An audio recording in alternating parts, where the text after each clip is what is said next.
me, what is the worst case scenario? So we have so many economists coming on our air and saying, oh, this is a bubble and it's going to burst and this is going to be a real issue for the economy. Some say it could even cause a recession at some point. What is the worst case scenario if, in fact, we were to see prices come down substantially across the country? Well, I guess I don't buy your premise. It's a pretty unlikely possibility. We've never had a decline in house prices on a nationwide basis. So what I think is more likely is that house prices will slow, maybe stabilize, might slow consumption spending a bit. I don't think it's going to drive the economy too far from its full employment path, though. I'm hopeful that, and I'm confident, in fact, that the bank regulators will pay close attention to the kinds of loans that are being made, making sure that underwriting is done right. But I do think that this is mostly a localized problem and not something that's going to affect the national economy.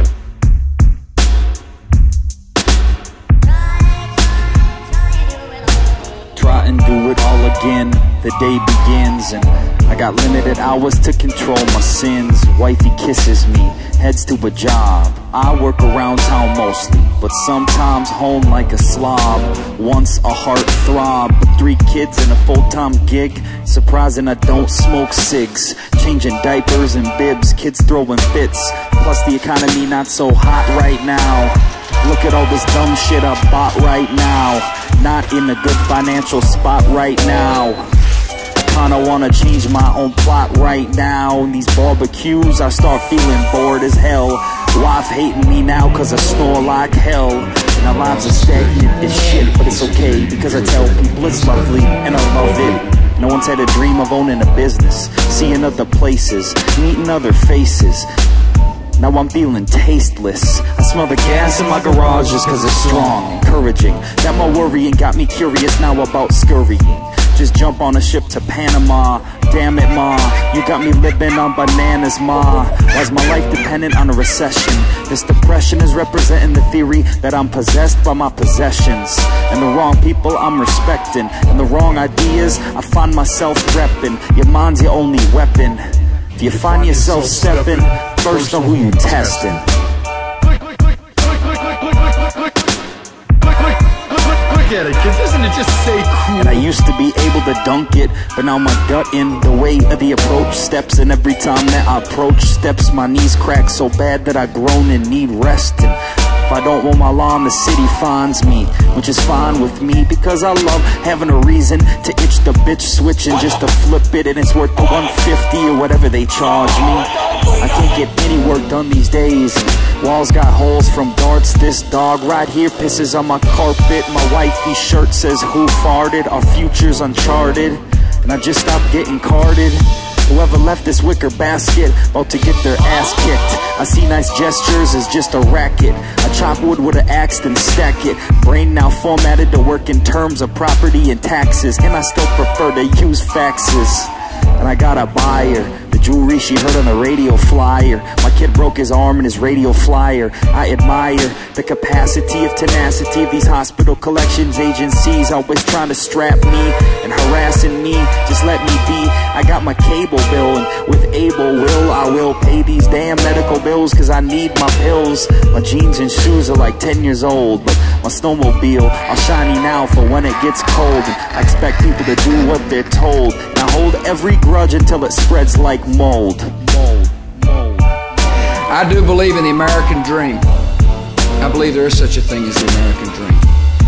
And I believe those of us who have been given positions of responsibility must do everything we can to spotlight the dream and to make sure the dream shines in all neighborhoods, all throughout our country.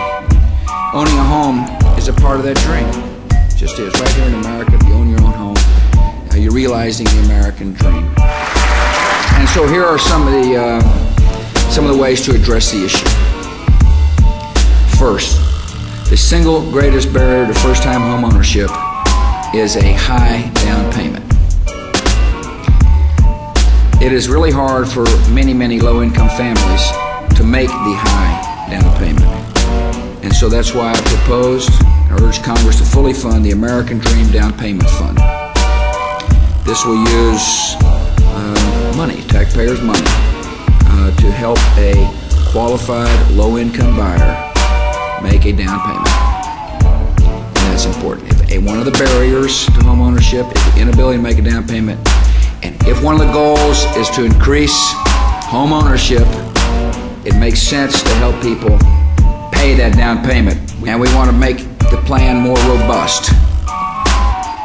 This will use money, taxpayers' money. This will use Peter Schiff, he's president of Euro Pacific Capital. Gentlemen, thanks for being here. Peter, I want to start with you. Although there are more and more people saying that the U.S. economy will be in a recession next year, it is still a minority position. Why do you think that a recession is coming? Just how bad is it going to be? I think it's going to be pretty bad, and whether it starts in 07 or 8, I think is immaterial, and I also think it's going to last not just for quarters, but for years. See, the basic problem with the U.S. economy is we have too much consumption and borrowing, and not enough production and savings. And what's going to happen is the American consumer is basically going to stop consuming and start rebuilding his savings, especially when he sees his home equity evaporate. And when you have the economy 70% consumption, you can't address those imbalances without a recession. You know, rather than the recession being resisted, it should really be embraced, because the disease is all this debt-financed consumption. The cure is that we stop consuming and start saving and producing again, and that's a recession. And sometimes, you know, medicine tastes bad, but you got to swallow it. Art Laffer, you hear me, says the consumer's going to slow down in order to rebuild the savings. And you know that 2/3 of the American economy is driven by the consumer. Do you believe that? No, I don't believe any of it whatsoever, Michelle. Excuse me, but you know what he's saying is that savings is way down in this country, but wealth has risen dramatically. The United States economy has never been better shape. There is no tax increase coming in the next couple of years. Monetary policy is spectacular. We have freer trade than ever before. And not only that, but there are no incomes policies things here.